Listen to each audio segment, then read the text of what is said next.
Hello, my amazing artists. So today we are going to be working on our new project. So for this project, we are going to be working with the element of art of space. So last year in kindergarten, we worked a little bit with space when we did our snow-covered hills, where we had our trees getting really big in the foreground and smaller as they got further away into what we call that background. And so when we are working with the element of space, there are several different vocabulary words that we want to remember. So the first one is, of course, space. And that's that element of art that we're talking about. Now, remember, when we're talking about space in art, we're not talking about outer space, though outer space is awesome. We're talking about space in terms of how close or how far something is from you. All right, and so that's why when we did those snowy covered hills last year, those trees that were really close to us were really big, right? Because trees are big and you had to look up and see them. And then as they got further away, they got smaller and smaller and smaller, even though they weren't really small trees. They just looked that way to our eyes. Now, we also want to use a couple different words to describe the parts of our picture. So the parts of our picture that are closest to us, that are the largest, and they tend to be lower down on our paper, is what we call the foreground. So everybody say foreground. All right. Now, that foreground, again, that's the closest part of the picture to us. And the objects in the foreground tend to be the biggest. Now, as you get a little further away, the items, the objects, the scene in the center of our artwork, in the center, in the middle of that paper, that would be kind of right around here, they're a little bit smaller than the objects that are in our foreground because they're a little further away from us. And that is what we call the middle ground. All right, so remember that middle ground is in the middle of our paper. They're a little bit smaller than the objects in that foreground, right? And it tends to take up the most of our picture. And then finally, the things that are the furthest away from us, the smallest things on the pictures, think of those little tiny trees we added. That is what we call the background. And it's the items, the objects, the scene that's in the distance, really, really far away from us. Now, for our project, we're going to add one more term. So we've said space, we've said foreground, we've said middle ground, and we've talked about background. For our particular project, we're going to show space in a very special way. And it's by using something called one-point perspective. One-point perspective. So what happens here is if you are looking at things and let's say we're looking really far in the distance, at some point, everything kind of vanishes. All right, so at some point, we can't see anything further than that because it's the point that our eyes can no longer see past. And it tends to have everything kind of vanish to one little point in the distance. And that's what we're going to be doing for our project. Now, I'm going to show you some images that will make this a little bit more apparent, where we can see that kind of vanishing point a little bit clearer. And then we're going to be drawing a pumpkin patch, but we're going to be using that one-point perspective for our pumpkin patch, which means everything is going to kind of vanish into one little tiny point in our artwork on what we call a horizon line, which is that line that separates the ground from the sky. All right? So let's look at some pictures, some images, and then we're going to get started drawing our pumpkin patch. All right, guys. All right, guys, so before we get started on drawing our one-point perspective pumpkin patch, I wanted to talk to you guys about creating a pumpkin. So pumpkins are super awesome, and they have a lot of unique shapes. So no two pumpkins are really going to be the same. Some pumpkins are very round, others are long and wide. They have different textures. Some of them I like to call pimply pumpkins. They have lots of bumps. Other pumpkins have very deep ridges. Some are almost very smooth. When we are drawing our pumpkin patch, you can choose the way you want to draw those pumpkins, whether you want to draw them round or wide. My favorite way to draw a pumpkin, however, is what I'm going to show you here. Now, if you would like to practice drawing your pumpkin a few times on the back of your paper, I would highly suggest that. It's going to make it a lot easier as you do your pumpkin patch, especially because we're going to be drawing pumpkins in different sizes. Some are going to be larger, some are going to be smaller, and so your shape may change. You may lose some details, but having an idea of creating that pumpkin shape will help you. So creating a pumpkin shape is not super difficult, but you're going to use a lot of curved lines. So I'm going to draw a very large one on this paper just so that you can kind of see how to draw that pumpkin. Then I would love for you to, on the back of your paper, before you get started, just test out and practice drawing a few pumpkins in a few different sizes. All right. So the first thing that I'm going to do for my pumpkin is I'm going to draw a curved line kind of in the center of the paper, and then I'm going to attach a second curved line on the other side. It's going to create almost the look of a lemon or an eye, football shape, but notice it is vertical, okay? So it's taller up and down than it is side to side. Now I have that initial shape. Now that doesn't look like a pumpkin, but that's because I'm not done. I'm going to add some other ridges, some other curved lines in order to create that pumpkin shape. So starting up here towards the top of my pumpkin on one side, I'm going to draw another curved line that comes out a little further. I'm going to do the same thing on the other side. So you might be thinking, all right, that looks a little bit more pumpkin-like, but still not a pumpkin. Okay, try adding another curved line. Notice it's getting flatter at the top and the bottom. Do this on either side. All right, and here you might think that looks a little bit more pumpkin-like, and you could even turn it to decide what way you like the most, but we're not done yet. So I kind of have this pumpkin shape here. But to really make it look like a pumpkin, I'm going to come in with the stem. Now I like to add just a little bit of coloring at the top because those pumpkin stems often, and you could do that in brown, but they often come down into your pumpkin just a little bit. Now notice as I'm drawing my stem, I'm not just doing a perfect rectangle. They often curve, twist a little bit, but I am going to create two sides to it. Now I could come in here if I wanted to with a little bit of texture because those stems are wood. All right, so again, looking more pumpkin-like now. Then again, because we're going to be drawing pumpkins in a pumpkin patch, you could add even more details. The details would be especially important for those pumpkins that are in the foreground or closest to you where you see the most details. Pumpkins often grow on vines, so you could create some little vines coming down, maybe add some leaves coming off of those vines. Now, do you have to do this? No, but this is a great way to add some extra details. So, as you're doing this, you might find your pumpkin looks more, well, pumpkin-like. And then, of course, the last thing that we would do with our pumpkin, now you don't have to practice this part, this will come with your picture when we create our pumpkin patch, is to make it look more like a pumpkin than anything else, is coloring. We are typically thinking of the color orange with pumpkin, so when you color that pumpkin orange and that stem brown, maybe those leaves green, you're really going to get the idea of that pumpkin.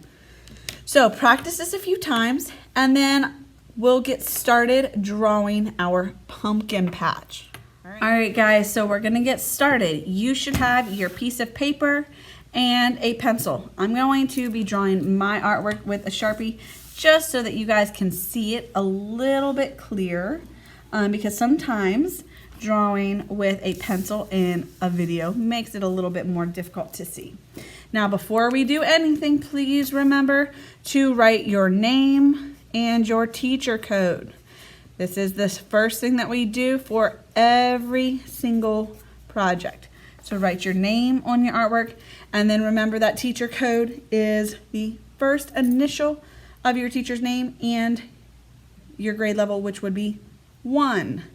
So D1, Y1, or C1, depending on which class you are in.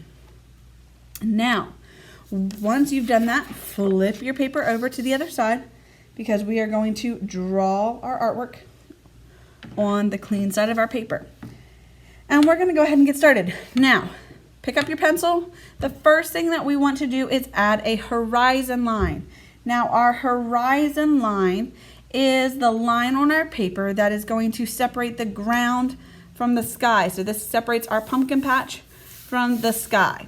And to do that, all we need to do is draw a line. You can make a straight line. You can make a line that's slightly wavy. It's up to you.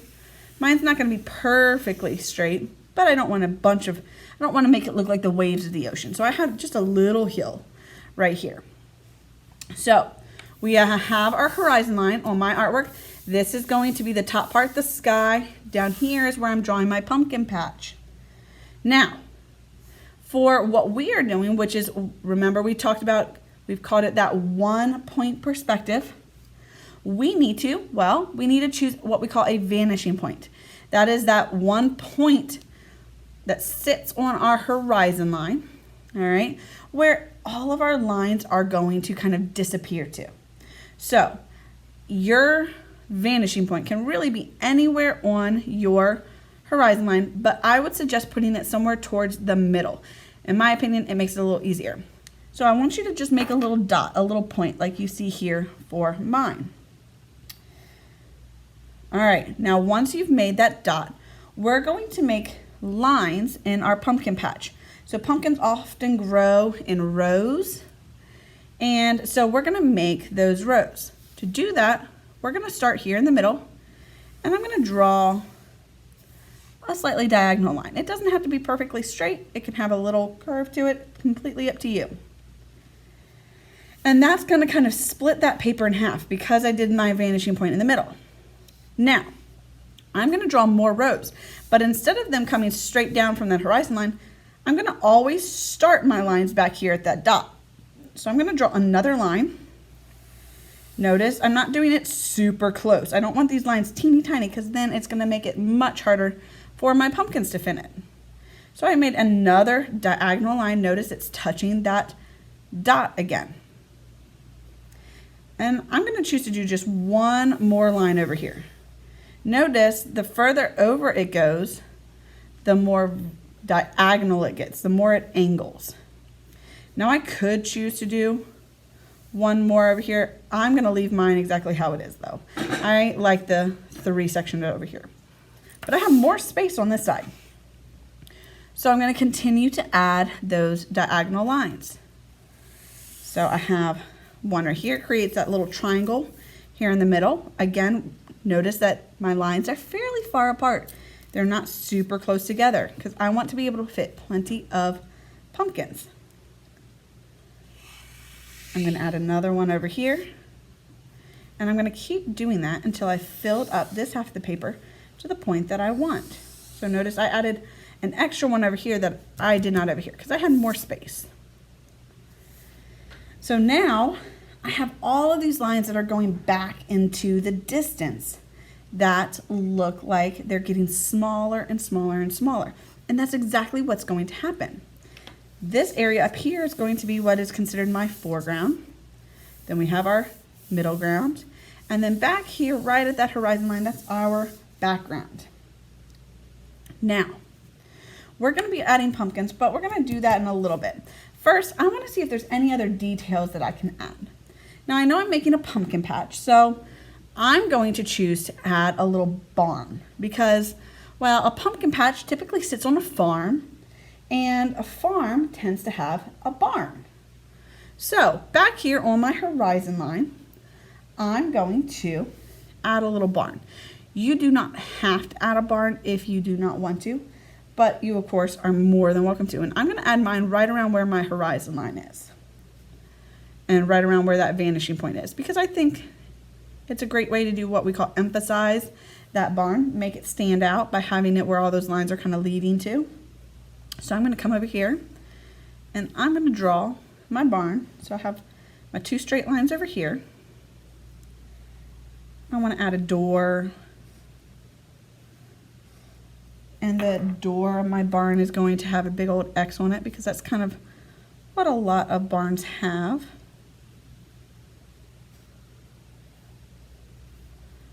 And then I want to put a little hayloft up here at the top. I'm going to do some zigzag lines. Now my Sharpie's a little thicker. With a pencil you could get some better lines in there. But I have my little hayloft. And I drew those first because I needed to see how high I wanted my roof to be. From here, I'm going to add a roof that's a little bit different than a typical house roof. Barns a lot of times have these really fun shapes. Come up here to the top, but instead of pointing and coming to a point at the top, they have this kind of straight line. Making my little barn. And then my barn's going to have what we call a silo next to it, which is where maybe grain for different animals might be stored, things like that. It has that top section. I'm even going to use a little bit of that 1-point perspective up there in the roof. And then I could come back and add lots of details if I wanted to. Like if I want it to look like it's made out of different pieces of wood, I can come back and add little lines.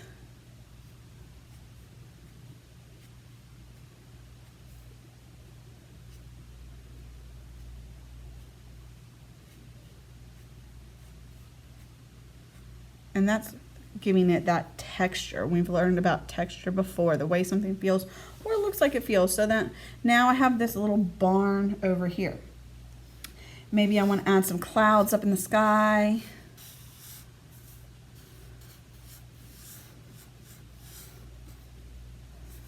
Maybe add some more over here. I might add a sun peeking out from behind another cloud. So at this point, I'm starting to add details, right? All right. Another really cool thing to add might be maybe up here in that foreground might be a scarecrow. And I think I might actually add a scarecrow. Mine, however, because I've used Sharpie, I might have to get another piece of paper and draw my scarecrow on my other piece of paper and glue it to it. Because I chose to use a Sharpie. You're using pencil, which means if you wanted to add something like a scarecrow up here in the foreground, you could. You just erase the lines that you've drawn. Now, our next step is to add some pumpkins. Now, the cool thing about these pumpkins is, remember, we had that foreground, that middle ground, the background. Pumpkins that are way back here in the distance are going to look teeny tiny, whereas pumpkins that are up here towards the front are going to look very large. So I'm just adding some more details as I'm talking.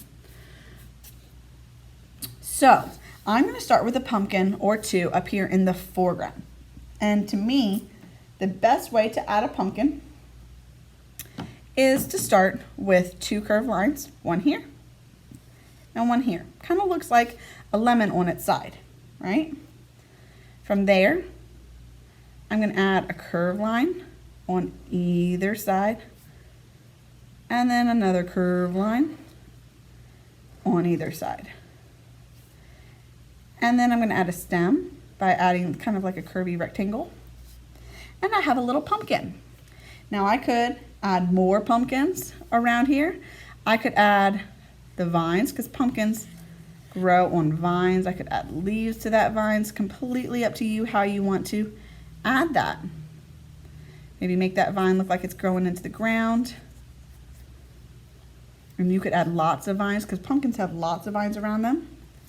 Again, you could add more pumpkins, so maybe one that's even closer, meaning it's gonna be even bigger to the point where it actually looks like it's going off the side of my paper, or the bottom of my paper, I should say.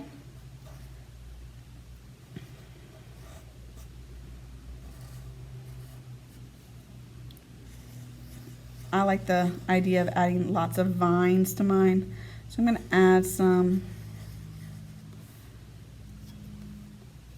So notice this pumpkin, because it's lower on that page, it's closer to me, is a little bit bigger than this one. Okay, and I can add as many pumpkins as I want up here. Again, thinking about how large or how small I'm making those. This pumpkin's just a tiny bit bigger than that first one I drew because it's a tiny bit closer, lower on that paper. Notice I'm just adding those curve lines for each one. Start with that curve line in the middle, and then I like to add 2 curve lines on either side. Now, as I get further away, my pumpkins are going to start getting smaller because I cannot see them in as much detail. I might not see quite as much going on. I could add more than 1 pumpkin in a space. I could make my pumpkins look like they're overlapping a little bit, which could help with making them look like they're going back in that distance. Overlapping is a good way. Overlapping just means things are touching each other. Notice again, those are a little bit smaller than these up here. And I'm just gonna add pumpkins until I feel like I'm done.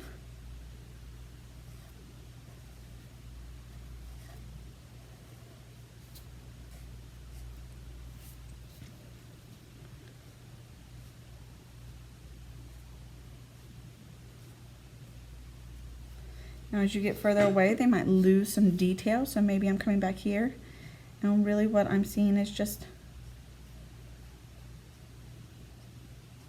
more circle shapes. But I want you guys to add lots of details, lots of pumpkins. Again, choose how many you want to add. If you want to add vines, add vines. If you don't want to add vines, that's fine too.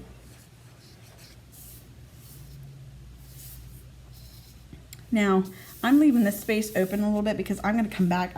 I think I decided I want to come back and add a little scarecrow to mine. If I had not used Sharpie, I would already have that, but I'll show you what it's going to look like once I draw that onto my paper. So I have a little spot over here that's fairly empty. I'm going to add a smaller pumpkin back here.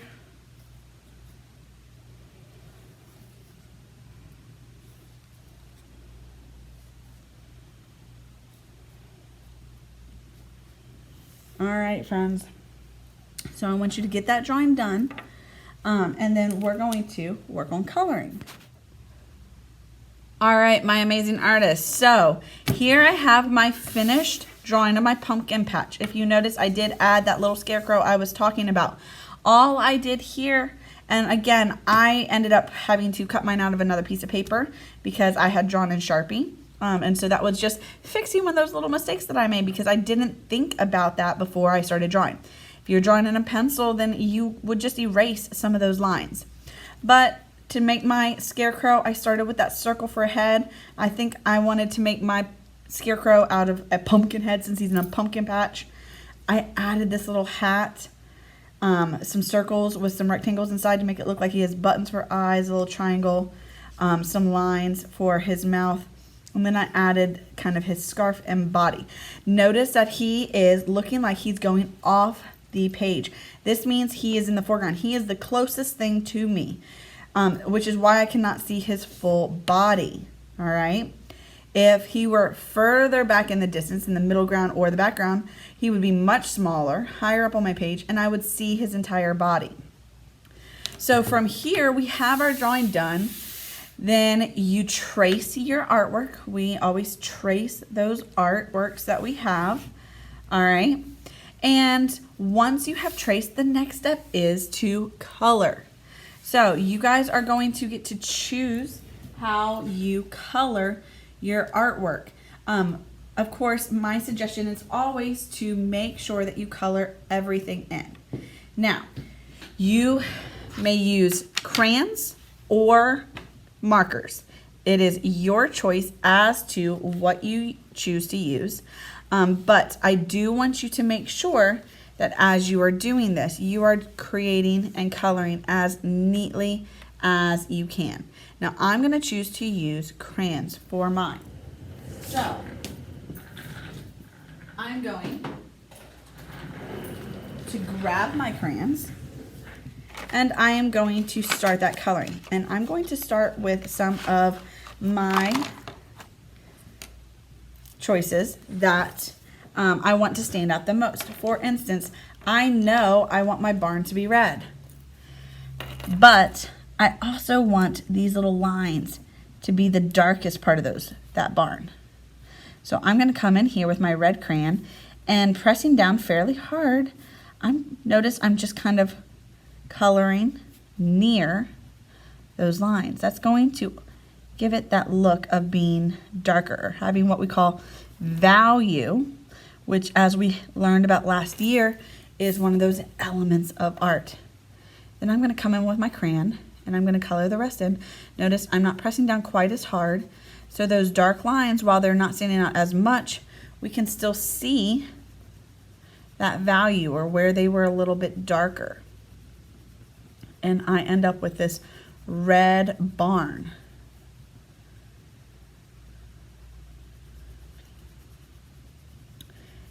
Then I'm going to finish off my artwork. Maybe that X is going to be this yellowy color.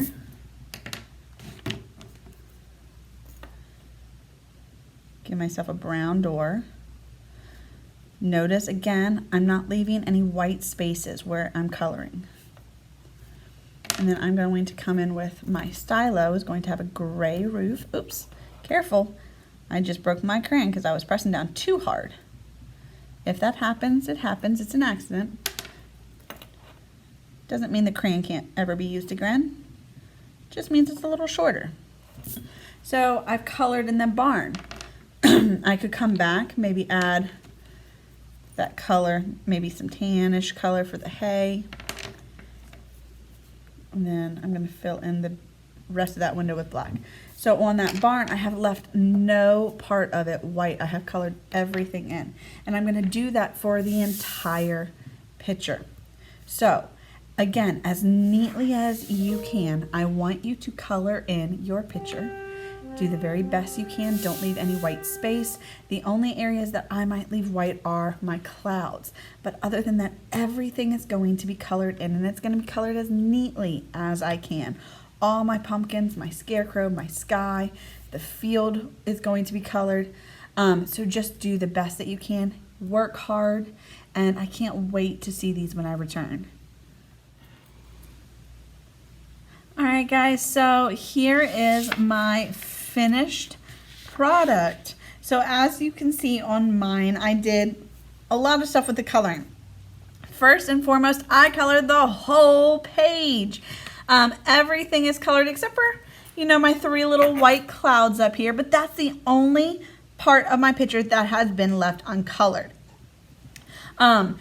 As you can see with my ground, I actually use more than one color, and that's one of the cool things that you can do with crayons.